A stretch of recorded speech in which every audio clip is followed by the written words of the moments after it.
বন্ধুরা, এই যে সকাল সকাল আজকে উঠে পড়েছি। অনেক দিন পর সকাল সকাল ভাতটা নাইটিটা চেঞ্জ করে নিয়েছি, ঘুম থেকে উঠে আগেই ফ্রেশ ট্রেশ হয়ে নিয়েছি। এখন ভাতটা বসিয়েছি একদিকে,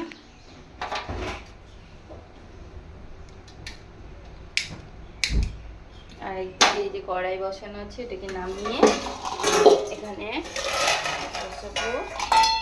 আর জন্য জল গরম, তো এদিকে তো জল গরম বসিয়ে দিলাম, কারণ আনিস ফর্মুলা মিল্ক খায়, এখনও ন্যানগ্রোটা খায়, তার জন্য জল গরম করতে হবে। তো লাইটারে আমার খুব ভয় লাগে। তো এই যে আনিসের জল গরমটা করে ওর জন্য দুধটা গুলে নিব, আর তারপরে রান্না করবো। বাবা মাছটা নিয়ে আসলো। তো আজকে তো অনেক সকাল সকালে উঠেছি, দেখলেই তখন 6:30 বাজছিলো যখন রান্নাটা বসালাম। তো তারপরে এই যে আলু দিয়ে ওল দিয়ে একটা তরকারি হবে, আর মাছের ঝোল, তার জন্য আলুগুলোকে কেটে নিচ্ছি।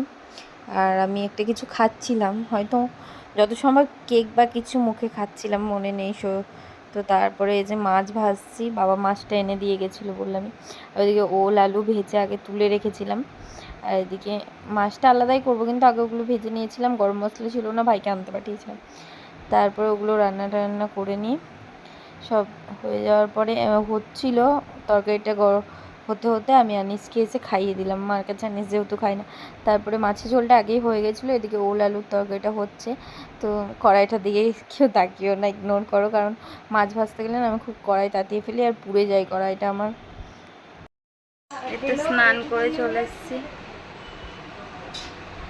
স্নান টান করে চলে এসেছি, পুজো টুজো করে নিয়েছি। আর এই যে সে প্যান্ট আনিস স্নান করতে গেছে, আসলে ওকে জামা প্যান্টটা পরিয়ে দেবো, আসুক।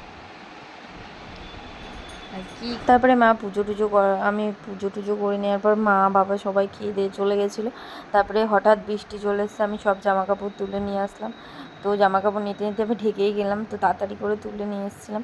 তো তারপরে আর ভিডিওটা আজকে আর কন্টিনিউ করিনি, তো এইটুকুই ভিডিও করেছি। যদি ভালো লেগে থাকে লাইক কমেন্ট শেয়ার করো, আর প্লিজ পাশে থেকেও সাবস্ক্রাইব করো, ফলো করো। বাই সবাইকে।